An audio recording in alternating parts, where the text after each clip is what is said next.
Hey friends, welcome back to the MCP podcast. I'm Mariella, And I'm Demetrius. and today we're going to delve right into the popularity of film versus, digital and that whole new aesthetic, old aesthetic, right? Yeah. I mean, it's old but it's new, but we'll get into that. So, I for one am a film photographer. I absolutely love film. So, I started as film. I learnt on a DSLR. I'm sorry, an SLR, a Minolta to be exact, and a lot of point and shoots. So that was great. Yeah. Yeah. And I started on the disposable ones. Yeah, he did. But now currently I'll shoot some Super 8 video or film for weddings as well. So that's popular too. It's a whole nother category for another podcast. But similar aesthetics as film because it is film. But yeah, we'll get going on the topics for today. I mean, like, what has brought film and the popularity back, trendy and everybody wants that look.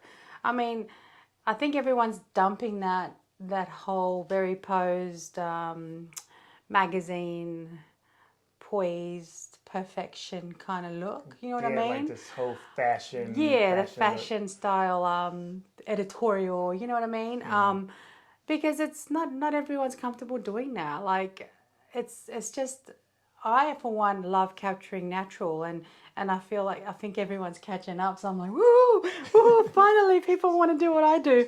So as far as film goes, I mean, it's soft, it's romantic. You've got the grain, and it's not harsh. I mean, the only harsh lighting that I've noticed is the flash. People using on camera flash, but it's a really bold light, like spotlighting. Yeah, And I people mean are that's kind of back into that, in. Yeah, right? they're into it. Like Yeah, especially for the reception and cake cutting, and I've seen that people are loving that style again, and that's awesome because like you can utilize so many different cameras doing that. You don't have to have a full on professional film camera like your what do you call it? Your point and shoots point and shoots. using The your like other, your on camera little flashes. They give you that look. So yeah, point and shoot, Polaroids, yeah, even a the little Polaroids. disposable ones that they have Yes, little we'll flash go on them. actually through. Yeah, We'll go down that the availability of cameras that are. I'm not very technical when it comes to cameras and specs and stuff like that because I totally rely on just. Will you just give me the camera and let me figure it out? Whereas he's all about the what do you call it? I'm all about The technicality the of stuff. technicalities and So where I'm not, so yeah, I need him for that. I know how to operate it, okay? But they ask me how it works intricately, I'll be like, wait, let me show you. I can't explain it. Why do you think that wedding photography, wedding photography is making a comeback? What are your thoughts? I mean, I think one of the big things is that I think the look of film is. I mean, people try to emulate it in on the computer, but I don't think the textures come out the same, so it doesn't look that way. Then I just think a lot of people are just into more retro, older things now. So it's like you get no more retro than film, right? Yeah. And I think one of the big issues, especially for photographers getting into it, is it's a skill set that not everyone has. Like you can't just go like anyone can pick up a regular digital camera and just start firing off photos, right? So, but if you're shooting film, it's a whole I think it's a whole nother thing. It's like Yeah. you're not doing what everyone else is doing, and you're not just firing off shots because film's expensive. Well, no, yeah, and you actually have to be deliberate with your shots. So you actually have to take your time Yeah. as a photographer and plan out your shots. Obviously, you're not going to be like, hold on a minute, let me figure this out. Well, no, but in your mind, like, because I'm so used to working in a fast-paced environment, I'm still stopping to think, okay, I've got one shot that I want to take, and that's going to be with the film. All right, and like I have to actually ask or allow my bride and my groom to also take a breather and let them know, okay, I'm going to do a film shot, so it's going to take a little longer than your thousands of shots. So I feel that it allows us photographers to be a little bit more creative, and it allows our couples in turn to actually take in their surroundings more, don't you think? Yeah. Plus, I think they're not so rushed. yeah, with film, it's like every photo is gonna come out different. If I give you a film camera and I have a film camera, exact same camera, exact same type of film, the ISO on the film, it's just gonna have a different look based on the settings where I'm at the daytime. It's a very organic texture, yeah, it's very unique. So Yeah. even if you take photos with a digital camera and stick a film preset on it, you're not gonna get Doesn't the give you the same I mean, you can emulate it, inconsistencies in it, which as we're you going to do. get Yeah. into later, but it's still not the same. So, yes, wedding film is, I believe it's a skill that takes a way lot longer to master than picking up a digital camera. Yeah. There's so much more, like I was saying earlier, I'm not technical, but I do know how it works, how a film camera works as far as how I'm going to light it and how I'm going to, what settings I'm going to play it at, because you don't have absolute control like you would with the digital. So you have to give up one thing to allow for the other thing, or sometimes, it's a different world. And then, of course, again, your rolls of film going to cost. And we could go down the cost of shooting film versus digital. I mean, we all kind of know what digital cost is. But film itself, it's more costly. But I believe, too, that like I said, it allows us to slow down a little bit. Yeah, you think about what you're going to shoot. Be more creative. And I really enjoy that part. So, I mean, as far as us though, but as far as clients go, I also feel like they're craving more real moments. People want that intimacy captured in a different light. Does that make sense? Yeah. Like you get a lot of close-ups and the film gives you that grain and that sometimes that blur, which is, it's a moment, it's captured. And like, how many times did you look back in your family albums when you were younger? And I know my parents' albums, and there was a lot of shit that was freaking blurry. Yeah. But it was cool. Like, so I think that is coming back in. That blur, that moment, you've captured that, but that's what happened, and there's no way to go in and perfect it. And I think that's what people are craving, is that rawness. Yeah, like to me, when I look at a film photo, to me it looks like a memory. Right. You know what I mean? It just looks real. It looks real life. It looks like a memory. Are beautiful. It's not super bright, super contrasty. It's just unique in its own way. Yeah. You know? I agree. So what actually makes film photography stand out? Like, for me, I think it's the soft organic tones. It naturally has a warmth, whereas it's really hard to replicate that in digital. That's what I've found. And it's the texture. It's got grain. You've got the beautiful contrast in the shadows naturally happening in the image, and your colors, like your greens, are really true to what the eye can see, and the skies, and like that's how I love to edit anyway. So naturally, this is why I'm so drawn to film. I've always been drawn to it, but that's how it makes me feel. Also, the skin tones are like, it's perfection. It doesn't, I don't know, explain it. Like, skin tones are just, it nails it. It's like it's almost identical, and I love it. Because digital has so many different, what do you call it? Every digital camera has different color. What do you call it? Come on, my technical guy. The tones, the color. Come on, man. Like Canon has a different color in it, and Nikon has a different color. You mean like digital or? Digital. I'm talking about digital. What's the name of it? Seriously. It's mainly like looks. Like the color of the actual whatever. Color science. That's what they call it. I don't know about that one. That's what they call it. Each camera has a color science. Yeah, it has its own formula on why their Okay. colors are what they are. All right, so back to it. Yeah, so digital cameras, like all each one of them, like Nikon, Canon, Sony, and the list goes on. They all each have their own color science, what Demetrius tells me, and which they do because I've shot on Canon before and I've shot on Sony, and each one of them has a different color science. Like the greens are different, the blues are different, the skin tones are totally different. Yeah. So, if I had a second shooter, which I did, I had a second shooter for a long time who used Canon. Chris, I'm talking about you. But at first I battled to try and get my colors to match up to each camera, and it taught me a lot. So I know how to do it now, but it's a pain in my ass.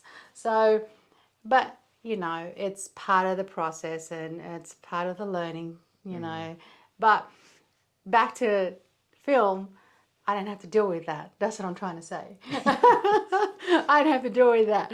But I also, like, as far as developing and whatnot, I like to scan my own negatives and pretty much just do it from scratch. Because going to so many different color labs I just haven't been satisfied with, because you're dealing with each technician and like how they want their stuff. And if you stick around long enough, they say that they'll learn how you like your stuff, but I'm so impatient. Yeah. I do it myself. Plus, that's like when you send your film into film labs. So first of all, they have to take the film and develop it so you get a negative. And then once they get a negative, then they scan it. And then depending on what you pay for in your scan. Yeah, there's different tiers. There's different tiers. You may have a lower tier, which the scan is in the best quality, all up to like a jumbo scan. Oh, you can barely do it to like a 4x6. But as far as colors go, you're at the mercy of the lab technician who's scanning the images. Yeah. But at least if you scan it yourself at home, and there's different ways that you can do that, at least you have more control over the final image. Plus, when you get them back from the lab, you're just getting back like a JPEG or a TIFF file. Right. And there's not much room in there to like push or pull the photo. It's like you just kind of left with what they gave you. Yeah, you don't have a lot of editing power when it comes to that. You can only really do minor changes.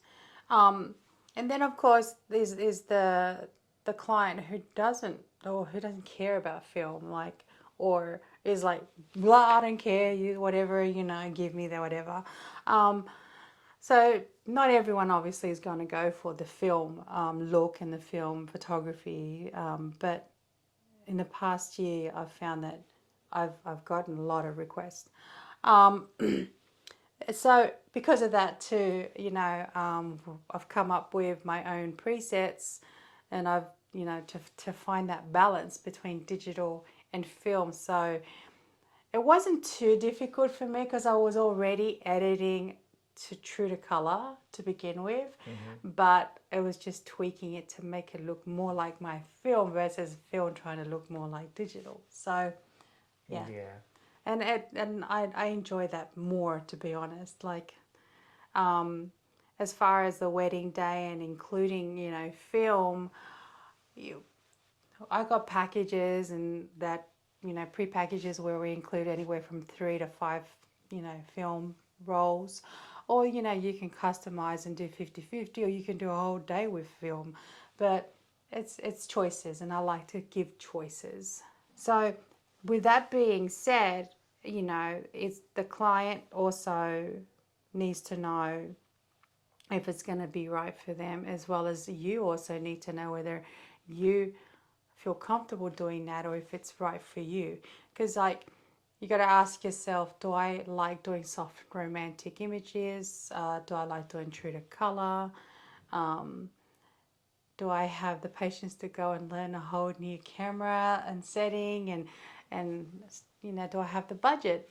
And but you might have the budget because we got ways to you've got to think outside the box when purchasing something and trying something new. As far as film cameras go, you're not going to go straight for the hassle Like the Leicas, and because that's obviously something to have a goal towards, right?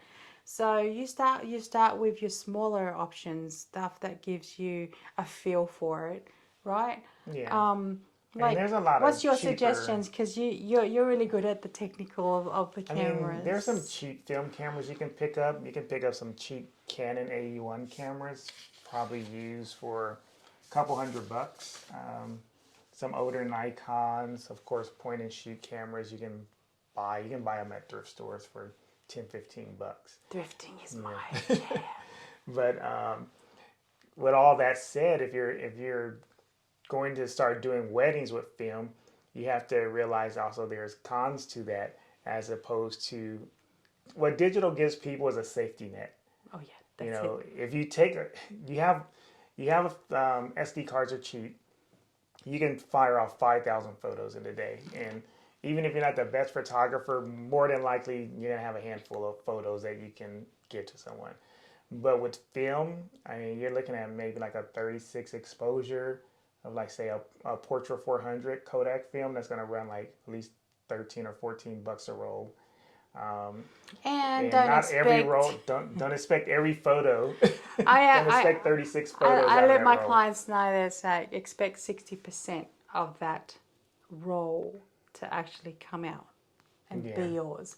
And you've got to just, like, for me, if I'm shooting with film, I'm only really shooting probably some details and getting ready with film, but with my digital on hand. So I'm doing both, but I'm only setting out, like, just say 5 shots during prep. Yeah. And then portraits, I don't pull it out again. Like ceremony, I don't touch film. But the portraits for the bride and groom, I definitely will put at least another 30% into that. And then, of course, any in betweens that I feel like it's a moment, I'll capture it on film. But most of the day is really on digital still, simply because there's just so much going on. Now, if it was an elopement, as another story, I like to, like, at least do 50-50. Because I get to spend more time with them, and it's a more intimate setting, and you're not on such a tight time restriction. Yeah. You're not like, okay, gotta go here. Okay, we're done here. We gotta go to cocktail. Oh, all right, let's go. You're just so much more relaxed atmosphere. So I feel like that's like the ideal time to pull out your film camera and practice using it. Then always have a digital on the other side of your hand, another hand, and then, like, do that shot in film. Make sure you captured it in digital right after. That way, in case that film shot did not work out, at least you got your backup. Yep. So we'll go into kind of what it'll cost you to, like, shoot a wedding on film, right? So if you're doing like a package, you have 5 rolls of film, right? Yeah, I've So got a package that has five five rolls of rolls of film. film. That's like a 6 to 7 hour Yeah. day. So there's It's a gonna be half day, I'll certain call it. film. So when you buy film, unlike a regular digital camera where you can set your ISO on the camera and it just you go from 400 to 800 to 1200. When you work with film, you actually have to buy film With the with the ISO ISO into it, built so in. built in. So if you're doing daylight film photography, you probably want something like a 100, like a Or 200. Ector 100 Kodak or something. I love using nectar because Yeah. it has really fine grain and it's beautiful. It's soft. But yeah, we'll get into And that. if you do, I mean, most people like the Kodak Portra 400. It's kind of like a universal. It's actually universal, Yeah. pretty much The go-to for colors, most. people really like the colors on it. So you figure 5 rolls just average, like, I don't know, $15 a roll. Yeah, like $75 for 5 rolls. And if you're not doing your own scanning and editing, you're gonna spend almost like $25 a roll. That's like another maybe $125. So I mean, it gets costly. You're probably looking, in the ballpark of spending anywhere from like $300 extra as a photographer, just just for the privilege of shooting film. And then you have to figure out how to price that to your clients, so you're not doing it for free. Right. Yeah. So that's one of the advantages of disadvantages plus advantages of film. Now, if you like the film look, but you're still kind of like, I don't know if I'm ready to take that plunge. There's digital cameras that have film emulations in them. Oh, yeah. So if you're in the There's a market lot. for that, Nikon has some film emulations in their cameras. But when it comes down to it, if you're really looking for film emulation, the camera is going to be a Fuji camera. The Fuji cameras all have film emulation, like all the Fuji film stocks in them. Only thing is, Fuji doesn't really make full frame cameras. They're all crop sensor cameras. And plus, when you shoot with the film emulation built into the camera, all your photos are JPEGs. There's no way. Yeah. There's no way to shoot raw photos No. with the emulation built in. I mean, the latest model that I think is really popular right now is the Fuji X100. Yeah. 4, 5, I don't know. X105. Oh, one of those. And that one's really popular, and we're waiting photographers right now because it has all the simulation. It has really nice like LUTs already, in there, and that way you could, like, if you want to get into that film look and you don't want to necessarily go the film route, that's what you should go. Is probably start with the Fujis. They're more affordable, I think. Yeah. I mean, don't try to go Leica, because that again is like ridiculous. Like $6,000. Right? So totally off. Well, not really off topic, but I also incorporate a point and shoot, which is the Kodak Ektar. It's a little cheap plastic film like camera. $35. But the beauty of that one is that it gives you 70 shots. Yeah, because it does split frames. Split frames. So you get 2 photos for every frame. So Yeah. 36 times 2. At first I was like, huh? How does that work? But I get it now. And that one's really cool. But I mean, obviously it's at like f11 or something. So you really only can shoot with that on bright days outside. Try to shoot it anywhere where it's, not too much light. You won't get very good images. And I also use the Polaroid, and I like to give my clients some day of sneak peeks in my Polaroid. So that's a really nice touch. Anyway, what else? So if you want to go the route of mimicking film using your digital camera, I highly suggest that. I mean, you can go and make your own preset from scratch if you're pretty advanced in Lightroom and whatnot. But if you can't, there's plenty of presets around. I've created my own film inspired presets it's called MCP film presets. Pretty much I use those. I've created those to actually emulate what I produce with my film for my digitals. So those presets will be available soon for everyone, so look out for those. But like I said, there is many options for you to do. You could actually emulate a different look using your digital with an old lens. You can go as far as using a manual lens, which again is going to require time when you're shooting, because you have to manually focus. Otherwise, you can get an older lens that does have a motor in it, which will allow you to autofocus. And mostly those older lenses have a lot of vignetting, and they have like this softer tone. Can't explain it. If you haven't tried it, you should go out drifting and go check one out. Yeah, a lot of the older lenses, they're more soft. Yeah. They're not sharp. clinical and sharp like a new lens. And a lot of them just had different coating that they would put on the lenses back then. So you can buy a lot of these old lenses, even if you have a Nikon or Sony camera. There's adapters that you can buy. Yeah. I mean, they run maybe 10, $20 for cheap adapters, but it'll let you use like an old Olympus lens on a Canon camera or Nikon or a Sony camera. So you'll get some of those characteristics from those old lenses on Yeah, your the digital slightly camera. imperfect look, like a dreamy look. That's if that's what you're looking for, you want to create. Absolutely.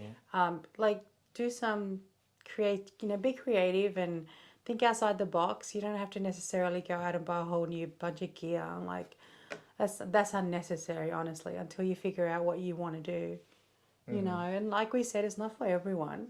But you do have an option of doing it a cheaper way, and that's either with your cheaper plasticky point and shoots or adapters for older lenses on your camera, as well as presets.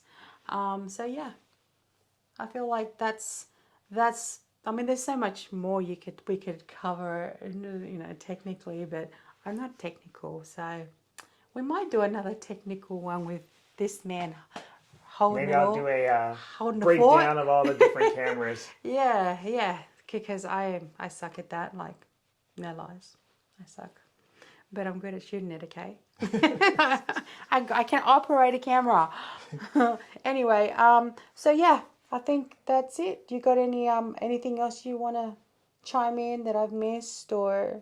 No, I mean, what I would say is go to a thrift store, pick up a cheap old, film camera for $50 or whatever it is. Stick some film in it, take some photos, and see how it goes. Yeah, we even picked up both our Super 8s from vintage stores, Yeah, of so thrift stores. there's hundreds of old film cameras out there. Just find them. Thrift stores, eBay, garage sales. Yeah, they're not guaranteed to Parents' work, closet, but grandparents' closet. hey, it's a few couple of bucks. Not really a huge loss. And if you suck at it and you don't like it, Then hey, yeah, you it's not spend a like huge 50 loss. bucks. Or you just hate it, or you just can't figure it Yeah, out, give or it to whatever. someone Give it else. to someone else.